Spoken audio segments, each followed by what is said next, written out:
ચલો કેમ છો વિદ્યાર્થી મિત્રો? આજે આપણે ધોરણ 5માં ડ્રોઈંગમાં જોશું. જે તમને સમજાવું એ રીતના તમારે ડ્રોઈંગ જાતે કરવાનું છે. પછી મને એના તમે જે ડ્રોઈંગ કરો છો એના મને ફોટા મોકલતો રહેવાનું, બરાબર છે? આપણે ગયા લેક્ચરમાં વાત કરી કે પ્રાથમિક રંગો એટલે શું, દ્વિતીય રંગો એટલે શું, તૃતીય રંગો એટલે શું, બરાબર. પછી તમને હસ્તકલા, રેખા વિશે આપણે જોયું, કેટલા પ્રકારની રેખા હોય. એના પછી આપણે રંગ વિશે માહિતી મેળવી, આકૃતિ વિશે માહિતી મેળવી. પછી તમને કુદરતી ચિત્ર, પદાર્થ ચિત્ર, એ બધા વિશે આપણે ચર્ચા કરી. એમાંથી તમને એક્ઝામમાં ખાલી જગ્યા તરીકે પૂછાય છે, એટલે એમાંથી તમારે હશે, બરાબર. દર વખતે તમને ખ્યાલ જ છે, દર વર્ષે જે રીતના પૂછાય છે તે જ રીતના. હવે તમને જે ડ્રોઈંગ પૂછાશે તો પદાર્થ ચિત્ર પણ હોઈ શકે, મનગમતું ચિત્ર હોઈ શકે, અથવા તો તમે ડ્રોઈંગમાં જે કરો છો એ પણ હોઈ શકે. તો તમને એક ખબર હોવી જોઈએ પહેલાં તો કે કેલિગ્રાફી જે છે એમાંથી કોઈ ચિત્ર પૂછાય તો કઈ રીતના આવે, બરાબર. તો પહેલું જ ચિત્ર છે, તમે જોઈ શકો છો. ચલો હવે નીચે ચોરસ ખાનાઓમાં આપેલા જુદા જુદા કેલિગ્રાફી રેખાઓને ધ્યાનથી જુઓ અને તેનો અભ્યાસ કરો. ચલો દેખાય છે બધાને? અલગ અલગ ખાનામાં તમને અલગ અલગ કેલિગ્રાફી ડિઝાઇન કરેલી છે બધી. ભાત ચિત્ર, સર્જનાત્મક ચિત્રો અને અક્ષર લેખન ચિત્ર કાર્યમાં આ કેલિગ્રાફી રેખાઓનો ઉપયોગ થાય છે. આ બધાનો ભાત ચિત્ર હોય કે સર્જનાત્મક કોઈ ચિત્ર દોરવું છે તો એમાં આનો ઉપયોગ થાય છે. કેલિગ્રાફી રેખાઓ દોરવાથી ખાલી જગ્યામાં એક પેટર્ન તૈયાર થાય છે. આપેલા ખાલી ચોરસ ખાનાઓમાં આપેલી રેખાઓને દોરો અને સર્જન શક્તિ વધારવાનો પ્રયત્ન કરો. રેખાંકન માટે ઘાટી પેન્સિલનો ઉપયોગ કરવો. તમે આ ડ્રો કરો છો, તમને 3 ખાના આપેલા છે, એમાં તમને આવા પ્રકારની આમાંથી કોઈ ડિઝાઇન પસંદ આવે તો એ પણ તમે કરી શકો છો, અથવા તો તમને જો 3 ખાના આપેલા છે અને ઘણી બધી ડિઝાઇન આપેલી છે, અથવા તો તમારી મનપસંદ કોઈ હોય કેલિગ્રાફી તો એ પણ તમે કરી શકો છો. આમાં તમને જે ડિઝાઇન દેખાય છે એમાં એને પેન્સિલનો જ ઉપયોગ કરેલો છે, સ્કેચ પેન કે કલરનો ઉપયોગ કરવાનો નથી. ઘાટી એકદમ પેન્સિલ હોય એટલે સરસ. જો દાખલા તરીકે આ ડિઝાઇન છે તો એમાં તમને છે આ ચોરસ જેવું દેખાય છે, બરાબર. એમાં ઘાટી પેન્સિલ હોય તો તમે આવી સરસ ડિઝાઇન આપી શકો. તો આ 3 ડિઝાઇન પેન્સિલથી તમારે કરવાની રહેશે, બરાબર છે. ચલો બીજું ચિત્ર, ચલો નીચે જુઓ. કેલિગ્રાફીનું જ છે, બરાબર. હજી બધા ચિત્ર એ જ આવશે. એમાં ભાત રચના 1 કરીને આપેલું છે, તમે જોઈ શકો છો. નીચે ચોરસ ખાનાઓમાં કેલિગ્રાફી રેખાંકને જુદી જુદી ગાણિતિક ભાત ચિત્રો દોરી છે, તેનો અભ્યાસ કરો. આ પ્રકારના રેખાંકોના ચિત્રની ભાત ચિત્રની સાથે સાથે ગાણિતિક સંજ્ઞાઓની સમજ કેળવવામાં આવે છે. નીચે આપેલા ખાલી ચોરસ ખાનાઓમાં આ ગાણિતિક રચનાઓ દોરો. રેખાંકન કરવા માટે તમારે ઘાટી પેન્સિલનો ઉપયોગ કરવાનો છે. ગાણિતિક ભાત રચના, બરાબર છે, એ તમને આ જે આપ્યું છે એ સેમ અહીંયા ડ્રો કરવાનું છે. ખાલી તમારે પેન્સિલનો જ ઉપયોગ કરવાનો રહેશે, બરાબર છે. ચલો બીજી એના પછીનું ત્રીજી આકૃતિ જે છે સેમ જ વસ્તુ છે, બરાબર. પેન્સિલથી આની અહીંયા ડ્રો કરવાની, અહીંયા ને અહીંયા, બરાબર છે. તો એમાં સેમ જ વસ્તુ આપેલી છે. ચલો એના પછી આવે છે, ચલો જોવો જોઈએ આમાં અહીં ભાત ચિત્ર, બરાબર. ભાત ચિત્ર છે. આ ભાત ચિત્રમાં અલંકૃત આકારોની રચના દર્શાવી છે. તેમાં ફૂલ, પાન અને વૃક્ષના આકારો અલંકૃત કરી દર્શાવ્યા છે, તેનો અભ્યાસ કરો. બાજુમાં આપેલી અધૂરી આકૃતિઓને પેન્સિલથી પૂર્ણ કરો. ચિત્રમાં દર્શાવ્યા મુજબ તેમાં રંગ પૂરો. રંગ પૂરવા માટે પેન્સિલ કલર, ક્રેયોન એટલે કે ચોક કલરનો તમે ઉપયોગ કરી શકો છો. ચોક કલર ખબર પડે ને, ઓલા આવે છે ચોક જેવા, બરાબર છે, એનો, અથવા તો તમે પેન્સિલ કલર જે આવે છે એનો ઉપયોગ કરી શકો છો. જેમ અહીંયા કલર છે ને સેમ એવા જ કલર અહીંયા પૂરવાના. જો અહીંયા તમને આપેલું છે ફૂલ છે, પાંદ છે, વૃક્ષનો આકાર આપેલો છે. અહીંયા ડ્રો કરેલું છે પણ તૂટક રેખાથી છે. એટલે પહેલા તો તમારે ઉપર આમ પેન્સિલ ફેરવી, બરાબર છે, આખી સરસ મજાની તમારે આકૃતિ તૈયાર કરવાની, બરાબર. પછી શું કરવાનું? આકૃતિ સરસ સામે છે એવી જ તમને થઈ જાય એટલે જે કલર આપેલો છે ને એ જ કલર પૂરવાનો, તો જ આ તમને ડિઝાઇન જે છે એકદમ સરસ લાગશે, બરાબર. બીજી વસ્તુ કે કોઈએ પેનનો ઉપયોગ કરવાનો નથી ડ્રો કરવામાં, બરાબર. દાખલા તરીકે આમ છે તો અહીંયાથી તમારે પેન્સિલ આ રીતના ડ્રો કરતું જવાનું, બરાબર. ચલો શો એટલે સરસ આખી આકૃતિ થઈ જશે. પછી જો અહીંયા બ્લેક તમે સ્કેચ પેનથી કે કોઈથી બ્લેક એને ડિઝાઇન કરી અને આ કોર્નર ઉપર રંગ હોય તો તમે ઉપર બ્લેક કલરનો યુઝ કરી શકો, બરાબર. પહેલાં તો પેન્સિલથી જ કરવાની. અહીંયા પર્પલ કલર છે તો એ પૂરવાનો, અહીંયા યલો છે, રેડ, ગ્રીન જે કલર આપેલા છે ને એનો જ તમારે ઉપયોગ કરવાનો રહેશે, બરાબર. આ રીતના ડ્રો કરવાની છે. ચલો બીજું જોવો. એના પછી ભાત ચિત્ર આકાર નંબર 2. અહીં ભાત ચિત્રમાં પક્ષીઓના આકાર અલંકૃત કરી દર્શાવ્યા છે તેનો અભ્યાસ કરો. આપેલી ખાલી જગ્યામાં ચિત્ર 1 પ્રમાણે પેન્સિલથી તમારી ડ્રો કરવાની છે. તે પહેલું ચિત્ર 1ની આકૃતિ પૂર્ણ કરો. ત્યારબાદ 2માં દર્શાવ્યા મુજબ રંગ પૂરો. રંગ પૂરવા માટે વોટર કલર, ક્રેયોન એટલે કે ચોક કલરનો ઉપયોગ કરી શકો. આમાં વોટર કલર પણ તમે યુઝ કરી શકો છો, બરાબર છે. દેખાય છે?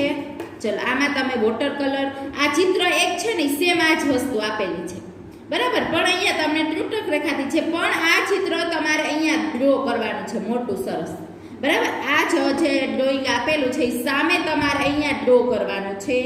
આ જ કલર જે છે એ જ કલર પૂરવાના. વોટર કલર વાપરશો તો પણ ચાલશે. Okay, clear? ચલો એના પછી જુઓ. ચલો પદાર્થ ચિત્ર યથાર્થ દર્શન.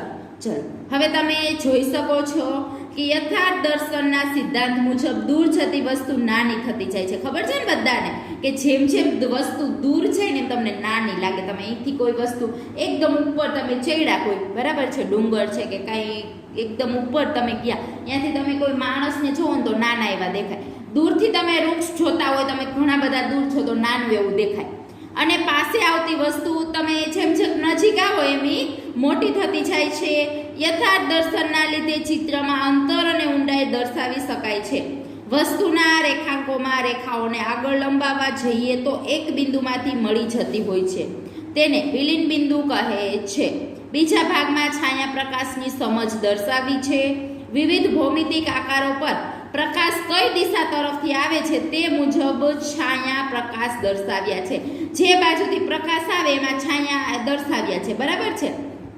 ચિત્ર દોરવા માટે ઘાટી પેન્સિલનો ઉપયોગ કરવો. છાયા પ્રકાશ કરવા માટે તમે પેન્સિલનો ઉપયોગ કરી શકો છો, બરાબર છે. આ પદાર્થ ચિત્રો છે. પછી છાયા પ્રકાશની ઓળખ કે લંબચોરસ, ચોરસ, ત્રિકોણ, પિરામિડ, વર્તુળ અને નળાકાર, બરાબર. બધા આકારો તમને આપેલા છે. અહીંયા જે તમને દેખાય છે વિલીન બિંદુ એટલે કે અહીંયા જે પ્રકાશ આવે છે એ આવી રીતના તમને બધા વસ્તુમાં દેખાડેલો છે, બરાબર. આમાં તમારે આ પેન્સિલથી વ્યવસ્થિત ડ્રો કરી નાખવાનો. કલર નહીં પૂરો તો ચાલશે. ચલો એના પછી પદાર્થ ચિત્ર બીજું આપેલું છે. નીચે તમને એક કપ આપેલો છે અને ઈંટના આકારોની રેખાકૃતિ દર્શાવેલી છે. આ ઈંટ છે, બરાબર. વસ્તુઓના આકારો અને ઈંટ દેખાય છે ને બધાને? હા. વસ્તુઓના આકારો અને પ્રમાણ માપનો ધ્યાનપૂર્વક તમારા અભ્યાસ કરો. આપેલી ખાલી જગ્યામાં પેન્સિલના આ આકારો વ્યવસ્થિત રીતે ડ્રો કરો. રેખાચિત્ર દોરવા માટે તમે પેન્સિલનો ઉપયોગ કરો. આમાં કલર પૂરવાની જરૂર નથી. જે ચિત્ર આપેલા છે તમે અહીંયા ડ્રો કરી શકો. ક્લિયર? ચલો એના પછી જોવો પદાર્થ ચિત્ર એટલે કે વસ્તુ ચિત્ર. ચલો છાયાંકિત કરેલા આપણે પેન્સિલથી તમે ઘણી વખત આમ કલર પૂરતા હોય આવી રીતના, બરાબર છે. એ છે અહીં લાકડામાંથી બનાવેલી ભૌમિતિક આકારવાળી વસ્તુઓનો તમને સમૂહ, બરાબર છે, પદાર્થ બનાવ્યું છે એક ચિત્ર, તેને અભ્યાસ કરો. આ ચિત્રમાં પદાર્થ ઉપર યોગ્ય રીતે છાયા પ્રકાશ દર્શાવ્યો છે, જેને કારણે પદાર્થ ત્રિપરિમાણીય આપણને દેખાય છે. તમને આકાર વિશે બધાને ખબર છે, દ્વિપરિમાણીય અને ત્રિપરિમાણીય, બરાબર. આપેલી ખાલી જગ્યામાં આ પદાર્થ ચિત્ર દોરો. છાયા પ્રકાશ દર્શાવો. પદાર્થ ચિત્ર દોરવા માટે બી અને 2B પેન્સિલનો ઉપયોગ કરવો, બરાબર. એકદમ ખાટી પેન્સિલ અને અહીંથી આવી રીતના તમે કલર પૂરી શકો એવી પેન્સિલ તમારે વાપરવાની રહેશે, બરાબર. આ જ ચિત્ર અહીંયા દોરવાનું. કલર નથી પૂરવાનો, પેન્સિલનો યુઝ કરવાનો છે. આ રીતના તમે પેન્સિલનો યુઝ કરી અને તમે કરી શકો. જે તમારી પાસે પેન્સિલ છે એ ચાલશે, બરાબર. ચલો એના પછી ભાત ચિત્ર જે છે આપેલું છે એમાં છે ભૌમિતિક આકારો. ડાબી બાજુએ તમને અહીંયા દેખાય છે ભૌમિતિક આકારોના બે ભાતચિત્રો બનાવેલા છે, તેને ધ્યાનપૂર્વક જુઓ. આ ચિત્રમાં ભૌમિતિક આકારો એકબીજામાંથી પસાર થાય છે. તેને ઓવરલેપિંગ કહે છે. એકબીજાને એ પસાર થાય એટલે કેવી રીતે? તો હમણાં તમને સમજાવું. આ ઓવરલેપિંગની ક્રિયાથી આકારોની ગોઠવણી ખૂબ જ સુંદર થવાથી એક અલગ આકૃતિ જ બને છે. જ્યાં બે આકારો ઓવરલેપ થાય ત્યાં રંગ બદલાય છે.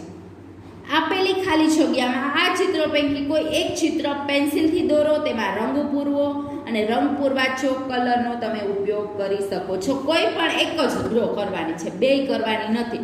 એક ડ્રો કરો એટલે મોટી કરવાની. હવે ઓવરલેપિંગ એટલે શું? તો કે જુઓ, તમે અહીંયા જોઈ શકો છો. દાખલા તરીકે અહીંયા પેલા મોટું ચોરસ છે, આ ચોરસ થયું, બરાબર છે?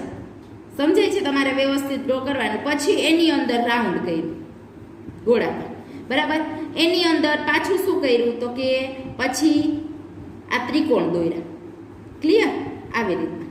એટલે આ ઓવરલેપિંગ કહેવાય કે વર્તુળની અંદર અને એમાં પાછું આ ત્રિકોણ આવ્યું થયું, તો અહીંયા એનો કલર બદલાય છે. બે આકૃતિ જ્યાં ભેગી થાય, આ જે ભાગ દેખાય ને, આ ભાગ, બરાબર? આ જે ભાગ તમને દેખાય છે, આ ભાગ વર્તુળનોય કહેવાય અને ત્રિકોણનોય કહેવાય, એટલે એને ઓવરલેપિંગ નામ આપ્યું. પછી સેમ ઈ જ વસ્તુ પાછો તમે અહીંથી આમ ત્રિકોણ બને છે, એટલે અહીંયા કલર અલગ પૂરવાનો, બરાબર? એમાંથી આમ લંબચોરસ બનાવ્યું તમે. આ આકૃતિ અથવા તો આ આકૃતિ એ તમે ડ્રો કરી શકો છો. ક્લિયર? સમજાઈ ગયું બધાને? Very good. ચલો, એના પછી અલંકૃત આકારથી ભાતચિત્ર. આપેલા ભાતચિત્રમાં અલંકૃત આકારોનું તમને અવલોકન કરો. જમણી બાજુએ આપેલા રેખાચિત્રમાં ડાબી બાજુએ દર્શાવ્યા મુજબના રંગો પૂરો. રંગ પૂરવા માટે પેસ્ટલ કલર કે વોટર તમે કલર જે છે એનો યુઝ કરી શકો છો. સેમ તમને અહીંયા ડ્રો કરીને આપેલી છે, એટલે બીજું કંઈ આમાં કરવાનું નથી, બરાબર? તમને જે અહીંયા કલર આપ્યા છે એ જ કલર અહીંયા પૂરવા, એટલે આ જેટલી સુંદર દેખાય છે એવી જ આ દેખાવી જોઈએ, બરાબર? ચલો, એના પછી જુઓ કેટલી સરસ રંગોળીમાં પણ તમે આ યુઝ કરી શકો. આપેલા ભાતચિત્રમાં અલંકૃત આકારોનું અવલોકન કરો. ચિત્રમાં પૂરેલા રંગનું અવલોકન કરો. જમણી બાજુએ આપેલી અધૂરી રેખાકૃતિને પેન્સિલથી પૂર્ણ કરો, રંગ પૂરો.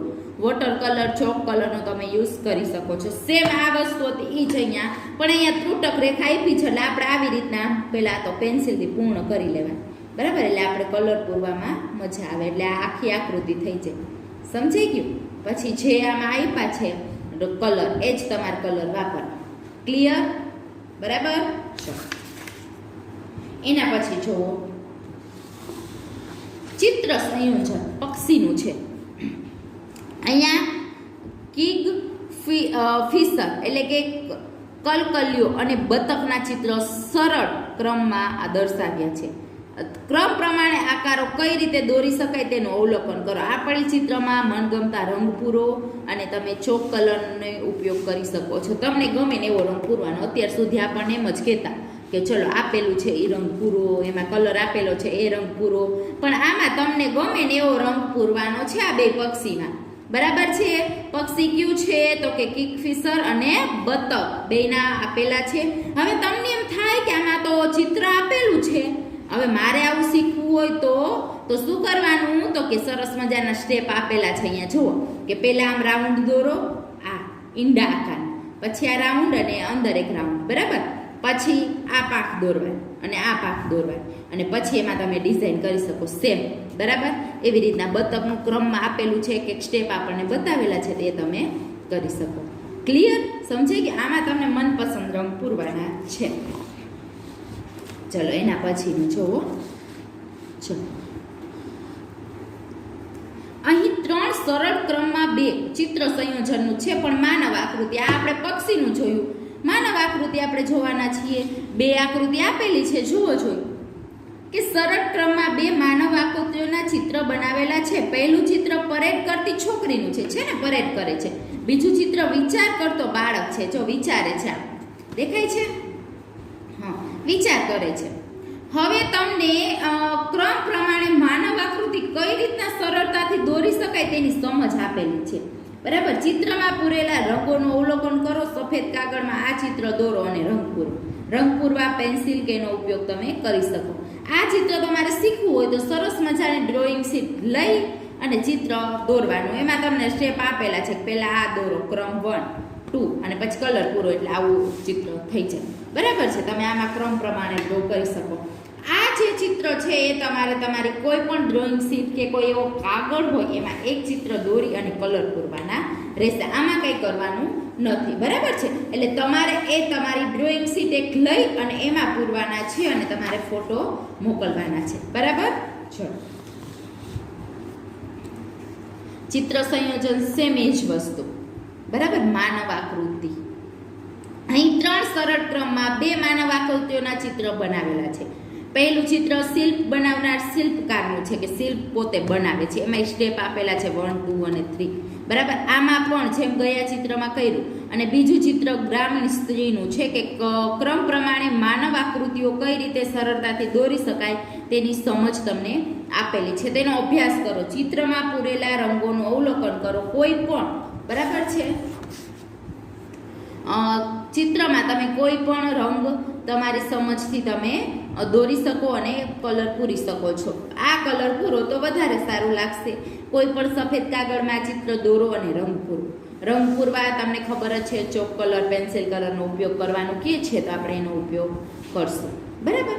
ચલો, આવડશે બધાને. આ પણ તમારે ડ્રોઈંગ શીટમાં ડ્રો કરવાનું રહેશે. જેને કોઈ પણ એક કરજો. બરાબર. કોઈ પણ એક તમે ડ્રો કરી શકો છો. કલર તમારે પૂરવાના રહેશે. ચલો, હવે પછીના લેક્ચરમાં આપણે આગળ ચિત્ર સંયોજન માનવ આકૃતિ સુધી જોયું, તો હવે પછીના લેક્ચરમાં આપણે આગળની ચર્ચા કરશું. બરાબર. ત્યાં સુધીના બધા તમારે કમ્પ્લીટ હોવા જોઈએ અને મને ફોટા મોકલવાના રહેશે. બરાબર. ચલો, અત્યારે અહીંયા સુધી રાખીએ. Thank you.